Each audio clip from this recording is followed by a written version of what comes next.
Praise the lord. మన రక్షకుడు విమోచకుడు యేసుక్రీస్తు వారి మహిమ కలిగిన నామమున ఈ రోజున దేవుని పరిశుద్ధ వాక్య ధ్యానమునకు ప్రతి ఒక్కరికి మన దేవుని పేరట ప్రైజ్ ద లార్డ్. చాలా మంది వారి జీవితంలో ఎప్పుడైనా సరే ఒకసారి నిజంగా దేవుడు ఉంటే మాకు అట్లాగ చేయాలా ఇట్లాగ చేయాలని చెప్పరని మనసులో అయినా సరే వాళ్ళు సేవించే దేవుని వద్దకు పోయినప్పుడైనా సరే ఇట్లాగా మొక్కటం, ప్రార్థన చేయటం, ఇట్లాగా వారి హృదయంలో అనుకోవటం జరుగుతుంది. ఇట్లా అనుకున్న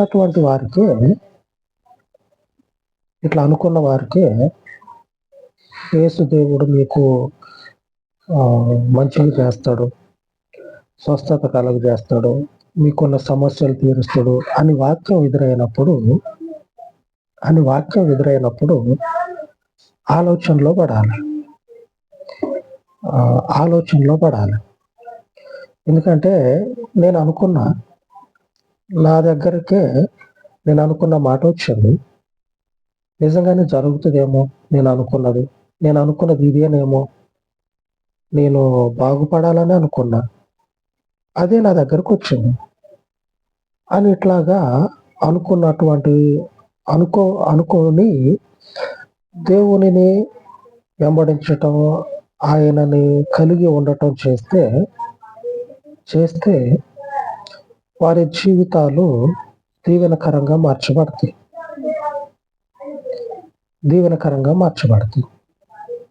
ఇట్లాగా ప్రతి ఒక్కరూ ఏదో ఒక సందర్భంలో అనుకొని ఉండే ఉంటారు. అసలు అనుకోలేదు అని అనుకోవటానికి లేదు, అనుకొని ఉండే ఉంటారు ఖచ్చితంగా. దేవుని యొక్క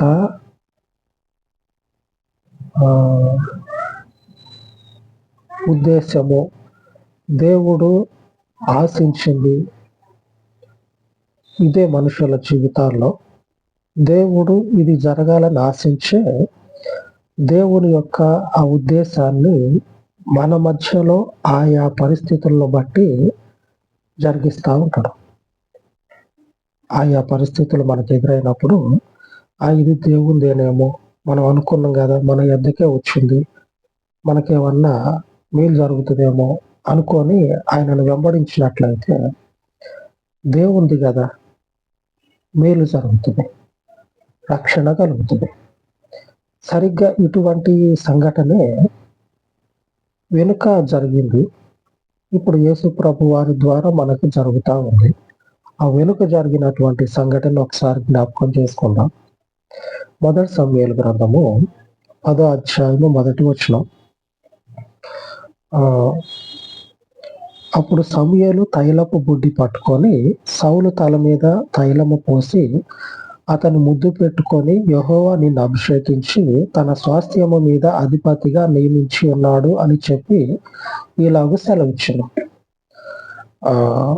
దేవుని యొక్క న్యాయాధిపతి అనగా దేవుని న్యాయాధిపతి, దేవుని యొక్క కాదు, దేవుని యొక్కనే, దేవుని మనుషుడే, దేవుని న్యాయాన్ని జరిగించేటువంటి ఈ సమూయేలు తైలాన్ని తీసుకొని దేవుడు అభిషేకించినటువంటి ఆ సౌలు మీద పోసి, దేవుడు నిన్ను రాజుగా అభిషేకించాడు, ఇది మొదలుకొని ఇక మీదటికి తన ప్రజలకి కలిగేటువంటి కష్ట సుఖాల్లో నీవు భాగం పంచుకొని వారిని కాపాడాలి, వారిని సంరక్షించాలి, వారిని నడిపించాలి, వారికి తోడుగా ఉండి వారి ప్రతి విషయంలో కూడా నీవు వాళ్ళకి న్యాయాన్ని తీర్చాలి, నీవు వారికి ఉన్నటువంటి సమస్త బాధల్ని తొలగించడానికి నాయకుడు కావాలా అని దేవుడు నిన్ను రాజుగా తన ప్రజల మీద అభిషేకించునని చెప్పి తైలాన్ని పోసి రాజుగా అభిషేకిస్తాడు. మనకున్నటువంటి సమస్యలు కావచ్చు, మనకున్నటువంటి బాధలు కావచ్చు, వాటన్నిటిలో నుంచి విడిపించడానికి దేవుడు మనల్ని క్రీస్తులో ఎన్నుకున్నాడు. క్రీస్తుని ఎన్నుకొని ఆయనలో మనల్ని నిలవబెట్టిండు. తన ప్రజలంగా ఉండటం కొరకు దేవుడు మనల్ని ఎన్నుకొన్నాడు. ఈ క్రీస్తు మనకి రాజుగా, దేవుడుగా, రక్షకుడుగా అభిషేకించబడ్డాడు మన మీదనే. ఈయన ఏం చేస్తాడంటే మనం మొదట అనుకున్నాం కదా, ఏదో ఒక సందర్భంలో ఖచ్చితంగా అనుకోనే ఉంటారని. దేవుడు అనేటువంటి వాడు ఉంటే నాకు ఈ సమస్యలు, నాకు ఈ ఇబ్బందులన్నీ తీర్చాలా అని అనుకుంటారు కదా. ఆ సమస్యలని, ఆ కష్టాలని పోగొట్టడం కొరకు దేవుడు అభిషేకించాడు. సౌలును దేవుడు అభిషేకించి రాజుగా నియమిస్తే, ఈ నియమించబడినటువంటి అభిషిక్తుడైనటువంటి ఈ రాజు, ఈ సౌలు ఏం చేస్తా ఉన్నాడంటే దేవుని ప్రజలకి సమస్యల నుంచి విడిపించటానికి నాయకుడిగా ముందు ఉంటా ఉన్నాడు. దేవుని నామానికి గొప్ప స్తోత్రం కలుగును గాక. ఆమేన్. దేవుడు మాత్రమే మన యొక్క కష్ట సుఖాలని పంచుకొని మనతో పాటు ఉండి, కొంచెం జరుగు అంటుకున్నావంటే ఏం జరుగుతుందో చూడు.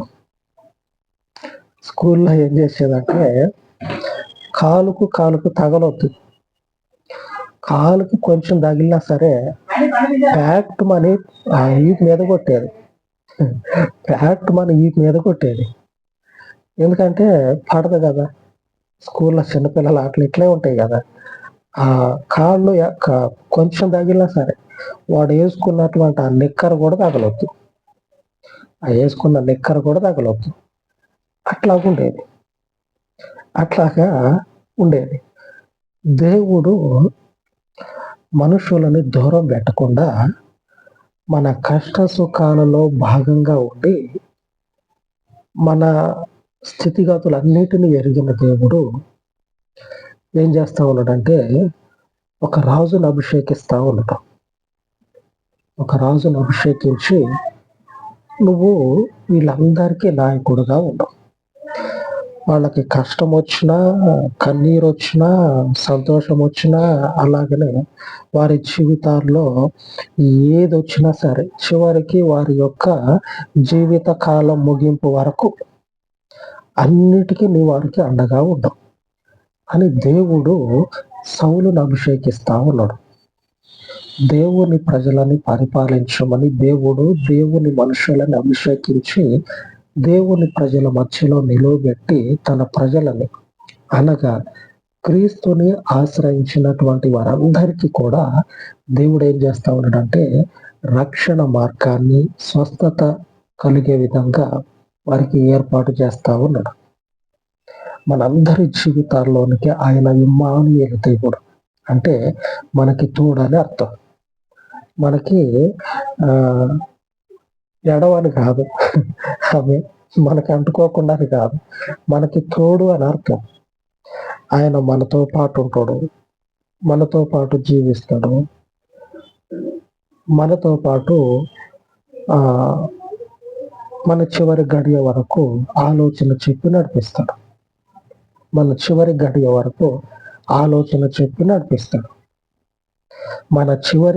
వరకు మనతో పాటే ఉండి నడిపిస్తాడు మనల్ని. ఆ స్కూల్లో పిల్లల్లాగా కొద్దిగా నిక్కర అంటుకున్నా సరే పెళ్ళు మన ఈ మీద పీకడం, ఎందుకు తగిలినరా అని చెప్పనని మనతో పాటే ఉంటాడు. దేవుని పరిశుద్ధ వాక్యము ఈ రీతిగా బోధిస్తే వాళ్ళ యొక్క కష్టాలలో దేవుడు వారిని ఆదుకున్నట్లు, ఎవరినైతే అభిషేకించిండో ఆ మనుషుడు వారిని ఆదుకున్నట్లు కనపడతా ఉంది. ఆదుకున్నాడు. 11వ అధ్యాయము 6వ వచనం. సౌలు ఆ వర్తమానము వినగానే దేవుని ఆత్మ అతని మీదికి బలముగా వచ్చెను. అతడు అత్యాగ్రహుడై దేవుడు అభిషేకించినటువంటి సౌలుకి ఒక మాట చెవిన పడుతుంది. ఏమనంటే ఇట్లాగా దేవుని ప్రజల మీదకి యుద్ధం చేయటానికి పలానా ఒకడొచ్చి ఎక్కువ తక్కువ మాటలు మాట్లాడుతూ ఉన్నాడు, దేవుని ప్రజల్ని దూషిస్తా ఉన్నాడు. ఎక్కువ తక్కువ వాడు మాట్లాడకూడని మాటలు దేవుని ప్రజల మీద అనగా దేవుని మీద మాట్లాడి వాడిని వాడు ఏం చేసుకుంటా ఉన్నాడంటే గొప్ప చేసుకుంటా ఉన్నాడు. దేవుని ఆత్మ ఉన్న మనుషుడు దేవునికి విరోధంగా తిరిగే పరిస్థితుల్లో ఎవడైతే ఉంటాడో వాడిని సహించడు.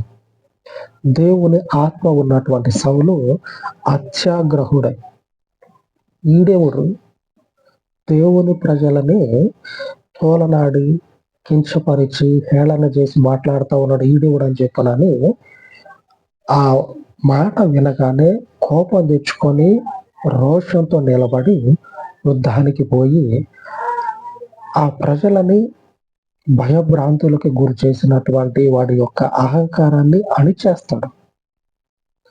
ఆ గర్విష్ఠుని యొక్క గర్వాన్ని అనగదొక్కి దేవుని ప్రజలని కాపాడుతాడు. క్రీస్తు ఉన్నది మనుషుని యొక్క రక్షణ కొరకు. ఈ క్రీస్తుని ఆశ్రయించినటువంటి వారందరికీ కూడా దేవుడు ఏం చేస్తాడంటే రక్షణగా ఉంటాడు, ఆదుకునేటువంటి దేవుడుగా ఉంటాడు. ఆ రోజు సౌలుని దేవుడు అభిషేకించి సౌలు యొక్క సంరక్షణలో ఉండాలి అని దేవుడు ఆజ్ఞ ఇచ్చాడు ఇశ్రాయేలీయులకి, దేవుని ప్రజలకి.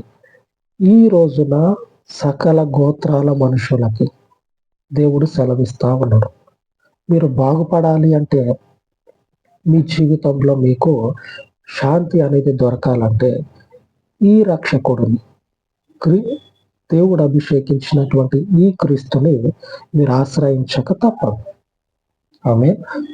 మీరు ఆశ్రయించక తప్పదు.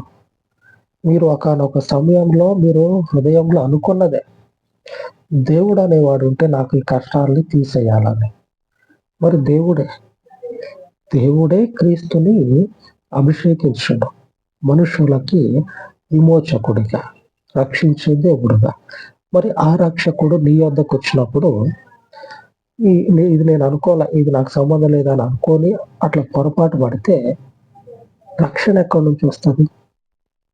దేవుడు అభిషేకించినటువంటి సౌలు యొద్దకు రాకుండా అలాగనే వేరుగా ఉంటే ఆ ప్రజలందరూ కూడా ఆ గర్విష్ఠుడు ఉన్నాడుగా వాని చేతిలో పడి నశించిపోయేటోళ్ళు, ఆ సమస్యలో వాళ్ళు కనుమరుగైపోయేటోళ్ళు. దేవుని ప్రజలే మరలా.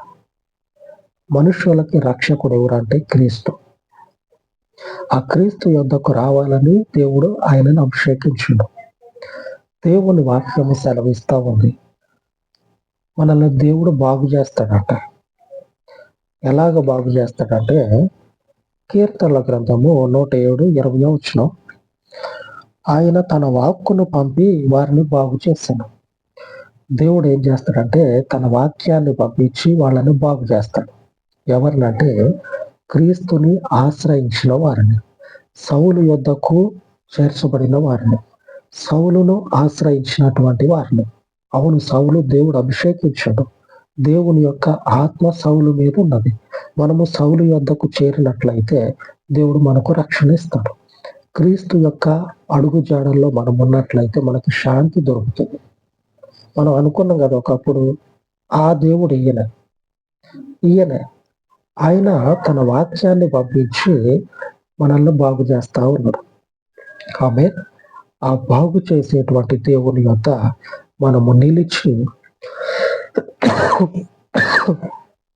దీవించబడతాం. మనము నిలిచి మన జీవితాలను కట్టుకుందాం. అలాగా ప్రార్థించుకుందాం. పరిశుద్ధుడా, కృపగలిగిన తండ్రి, ఈ ఉదయ కాలమందు నీ పాదముల యొద్ద ప్రార్థిస్తూ ఉండగా నీ వాక్యమును తండ్రి అనుగ్రహించినటువంటి నీవు దేవుడవని, నిజమైనటువంటి రక్షకుడవని మనుషులందరూ గ్రహించులాగున ప్రత్యేకముగా తండ్రి వారి హృదయంలో ఏ స్థితిలో తండ్రి నీ పరిశుద్ధతను, నిజమైనటువంటి దేవునిని వెతుకుతూ ఉన్నారు, ఆ స్థితిలో తండ్రి వారిని పట్టుకొని వారి జీవితంలో మీ పరలోకపు రక్షణను, వారి జీవితంలో మీ గొప్ప కార్యములను జరిగించి, వారి జీవితంలో వారికి ఉన్నటువంటి సమస్త సమస్యల నుంచి వారికి విడుదలను అనుగ్రహించు. నీ పరలోకపు శౌర్యమును కనపరుచుకోనమని దేవాది దేవుడవు, మనుషులందరికీ పైగా ఉన్నతమైనటువంటి మహనీయుడవు, మీ మహనీయతను బట్టి పరిశుద్ధుడా ఈ విన్నపాలన్నిటినీ కూడా ఆలకించి మీ గొప్ప శక్తిని తండ్రి నీ నామమును బట్టి మనుషుల మధ్యలో కనపరచి నీ కార్యముల చేత నీకు మహిమను తెచ్చుకొని సమస్త ఘనతను మీరు కలుగ చేసుకోనమని ఈ మనవులన్నిటినీ కూడా మీ పాదముల యొద్ద చేర్చి మా రక్షకుడు విమోచకుడు యేసుక్రీస్తు శక్తి కలిగిన నామంలో ప్రార్థించి వేడుకొనుచున్నాను తండ్రి. ఆమేన్, ఆమేన్. సర్వోన్నతుడయ్యున్న మన ప్రభు యొక్క కృప మనకు నిత్యము తోడయ్యుండును గాక. ఆమేన్, ఆమేన్.